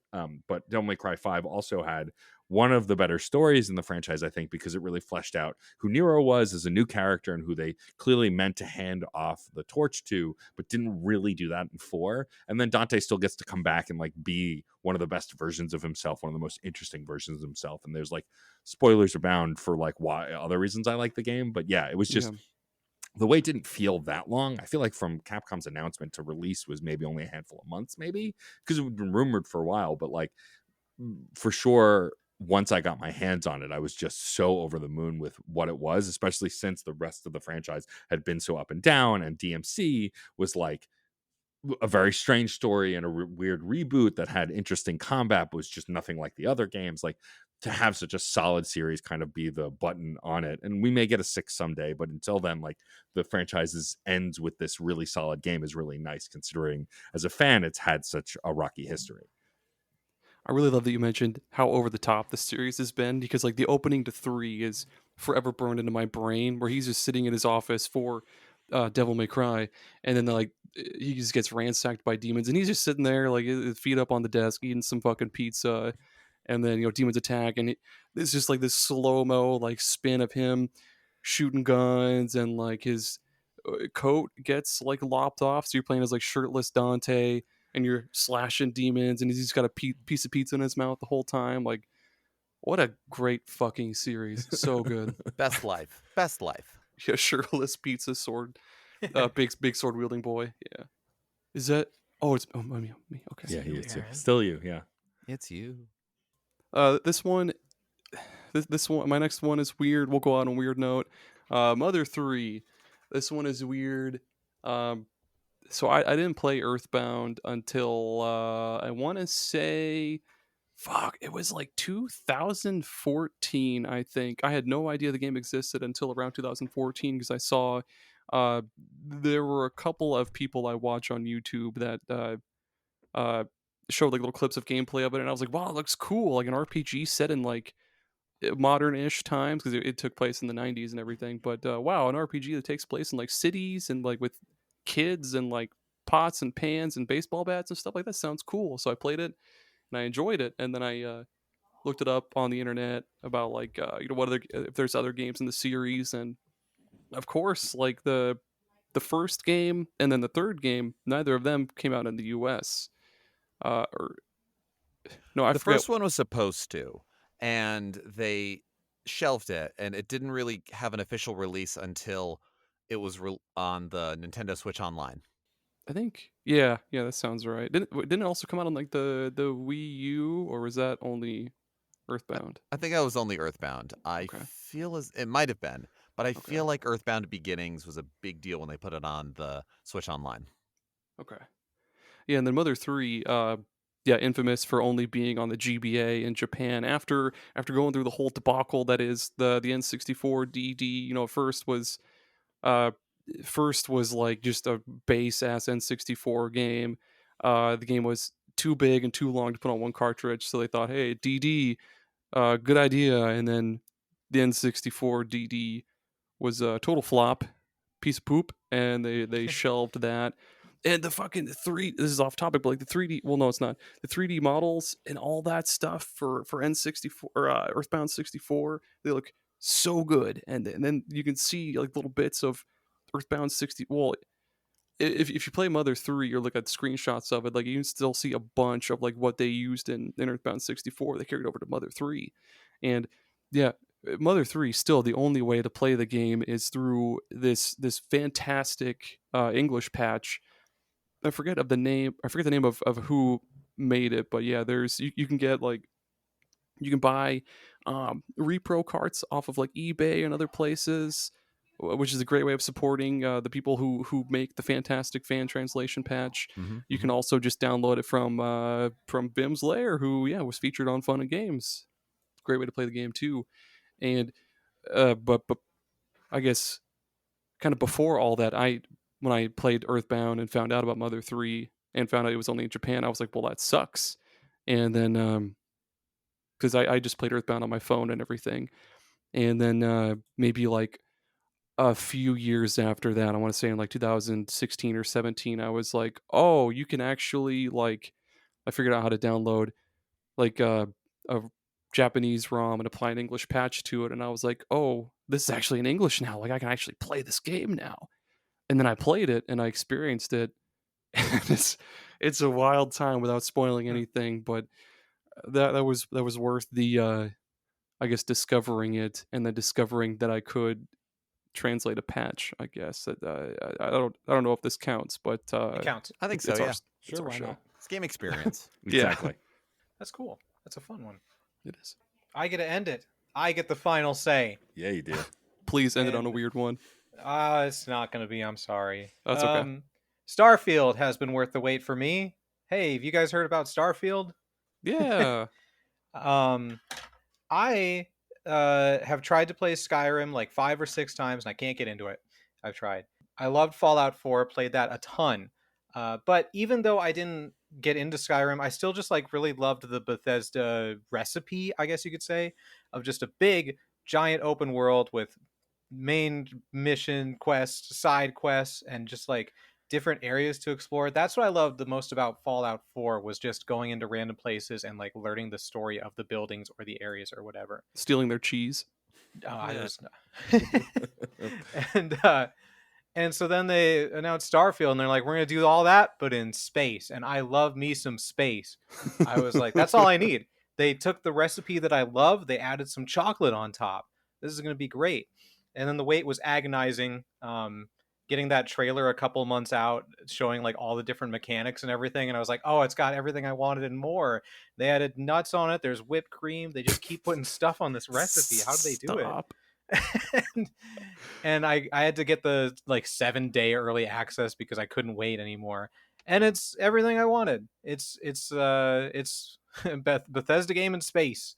I haven't really done a lot. I'm like 50 hours in and I haven't done a lot of faction quests or main quest stuff, but I'm just going around exploring in my spaceship with my space friends, and that's all I want in a game. It's all I'm going to play for the next 10 years, I'm sure. That's awesome. I've had, Starfield. yeah, I've had friends that like complain like, oh, my inventory's full, I can't carry anything else. I'm like, oh, just stop carrying things then. Like, you don't need to pick up everything. I really Or- want them. Irrelevant. Yeah. I really want them to do a dumb, really, really dumb ROM, or I guess not even a ROM hack, just a hacker mod of the game where like instead of Starfield, it's Starfeld, and it's like Seinfeld but Starfield. I can't fit all these wrenches in my pockets. Why you gotta Jerry. pick up all the wrenches? Jerry, I have nowhere to put these wrenches. Why Jerry. would the wrenches be there if I'm not supposed to pick them up? Jerry's space apartment.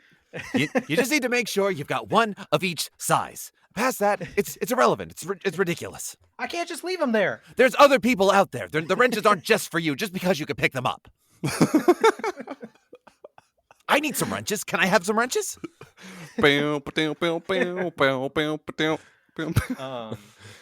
Or being like, oh, you can fast travel everywhere. What's the point? I'm like, I just don't fast travel. You don't fast travel. I walk to my ship. I walk back. I take off to space and I pick my destination. I fly. I just don't fast travel if you don't want to fast travel. It's an option. That's right. That's right. The amount of the contents in your pockets has zero merit when you're flying in your fancy dancy I am spaceship. anti-fast travel whenever possible. I used to, when I played Assassin's Creed for the first time, I didn't sprint anywhere unless it was like story relevant. So I walked around that city. Oh. Holy That's neither shit, here nor Tommy. there. I'm Didn't you- sorry. You did the same thing in Red Dead Redemption, didn't you? Yeah. You Okay. don't run or anything unless it's story relevant, because you don't see the NPCs just sprinting around the street. It looks weird when you do it. Be like 28 days later or something. Maybe I want to look weird. The movie, not the. Yeah. I have definitely had games where when I have my party members following me, I don't run because I don't want to tire them out. It just feels mean. Like, I first did this in Final Fantasy 15 where I'm like, I'm the prince and they'll just follow me around, but they're also my friends. Yep. just because I can doesn't mean I have to, okay? Yes. Yes. Whereas Like a Dragon, run around like an idiot because we're all just going to crash into each other, and it's hilarious. Or get hit by a car. Oh my god, yes. That's the best. Like you're just in a battle and then a car comes along and like you hit an enemy into a car, or like Adachi gets hit by a car and it's like, ha, classic Adachi. And I love that there was a PlayStation trophy for an enemy getting hit by a car, and then when you level up enough that you can survive it, and it's not even that big of a deal. Yeah. This was one of those games that my spouse and I played together, and whether or not we run into traffic became a real, not an actual argument or an actual problem, but she was the one who kept running into traffic without looking both ways. And I'm just like, honey, Without looking the both right ways. analog stick lets you, it's like, I got to get over there. Like, just I could survive it. Okay, yeah, you're fine. It's fine. I don't need to look both ways. I can survive getting hit by a car. This is again one of the we're back to the trial in Chrono Trigger. Yeah. You know, this doesn't work in real life. These are video games. I love video games, and I'm also super excited for Infinite Wealth. It's funny you brought that Ooh, up yes. because Yakuza 0, you can hold a button to walk instead of running, and that was too much. That crossed the line because Kiryu walks like a cool guy where he just takes his steps super slowly. And I Yeah. was like, nope, this is too slow. I'm gonna run around everywhere like a weirdo. Mhm. Well, can I give? I know this is slightly out of order, and we've sort of wrapped up the Uh-huh. ones that are worth the wait. Can I mention a game Yes. that I'm very Yeah. excited about that Mhm. has a very long lead time on this, and I think Matt will join me here. I think that's a good idea. Let's Absolutely. Shantae Advance Risky Revolution. Yeah. do that. Was not expecting that. Where Huh? There's Matt- another Shantae game? There is another Shantae game. It was intended to be the sequel to the first game, which was released very late in the Game Boy Color's life cycle. The Game Boy Advance was already out. One of the reasons why the game didn't get the sort of coverage that it did. One reason amongst many. And there were a number of mitigating issues that I'm not going to misrepresent. I'll just say they weren't able to finish it. And Risky's Revenge was the next one that came out, and I believe it was a DSi title before it spread to iOS and everything else and got the Shantae series going again. Well, with Limited Run Games having released all of the Shantae games that are currently out, they've partnered with Way Forward to release that lost Game Boy Advance title that they had done a fair amount of development on, but they had to leave behind. And so I am going to, they don't, as far as I know, have a specific release date for that, but the pre-orders haven't happened yet, and I imagine it will be early 2024 we'll be seeing this game that was probably in development back in 2001. And they've announced that Holy cow. that they're doing a limited run, Yes. of the original Game Boy Advance. Like it's being built to be on the Game Boy Advance. It'll be ported to the other systems, like all the other Shantae games have been. But they, partnered with Limited Run, they are making a set amount of pre-order. Like you pre-order it, and you can get an actual Game Boy Advance cartridge of this Game Boy Advance game. That's so fucking cool. God, Way Forward is so awesome. They really, they are. I think. No, yeah. Shantae is such a good fucking series. It really is. And the fact that they're getting to go back and finish a thing that they kept but never finished is like kind of speaks to game preservation, which we've talked about, and anticipation of games as well. Like, I don't know if this is going to be good, but every game in that series has been good to great. And so I can't imagine it's going to be bad. So I have to imagine it's going to be worth the wait. But the fact that they're getting to do it on original hardware as well is kind of really exciting. Here. I love when I guess, would you call them? Yeah, I guess like devs or studios or whatever. I love when they do that kind of thing. Like there's this YouTuber I watch a lot. They recovered this game called 40 Winks that was originally planned to be released on both N64 and PS1, but like super duper close to the time of the release, they were like, nah, let's not do the N64 because I forget what the reasons were, but they basically canned the N64 version and it was PS1 only. But I forget who the studio or whatever was that decided to bring back the N64 version of the game. But yeah, they did, like, I think it was like they did it through Limited Run or like through their own like online store. But yeah, you could get an actual N64 cartridge of 40 Winks, and it was exactly as it looked back in the Nintendo Powers or whatever back in the day, and that kind of shit is super rad. Absolutely. And there again, as we kind of mentioned before, the current climate of video game development means that just because we've been waiting for a game for a long time, or it hasn't happened yet, or we haven't heard news, doesn't mean it can't happen, and doesn't mean they all have to be Duke Nukem forever. They can Yeah. be good, and they can be worth the hang time. Yeah. Well said. Any other honorable mentions? Last call. I think I already deleted my picks. Diablo 4 was good. It was. Baldur's Gate 3 is. I'm still loving it. I anticipate loving it forever. Yeah, same. Yes. I didn't want to talk about Red Dead Redemption 2 for the 70th episode in a row, so Okay. that's it. We're it. That's it. Those were every other game was not worth the wait. Exactly. Let it be known. Prove us Matt, wrong, everyone. Yeah, Let prove us us wrong know. by going to the Discord and yelling at us. If people want to yell at you, Matt and Geoff, where can they find you on the internet? You can find me DJ Stormageddon on Blue Sky and DJ_Stormageddon on Instagram. I also hang out in the SuperPod Saga Discord, as well as the Discord for our podcast network, Certain POV. And yeah, that's the best places to find me. You can, if you need to yell at me, you can find me outside of a coffee shop. I don't know which one. You're probably correct if you really want to settle this. But if you're talking about the internet, I am Geoff Makes Noise on any social media platform I am on, and that's GEOFF. Geoff Makes Noise. And then you can find the podcast on Fun and Games Pod on any social media imaginable. I believe we're on everything at this point. And We're on the major stuff. We're also on Tumblr. We haven't are done also much on with it Tumblr. recently, but it's there. Tumblr. but we're still there. And of course, you can find the podcast at Fun and Games Pod. Again, you can find the podcast at certainpov.com.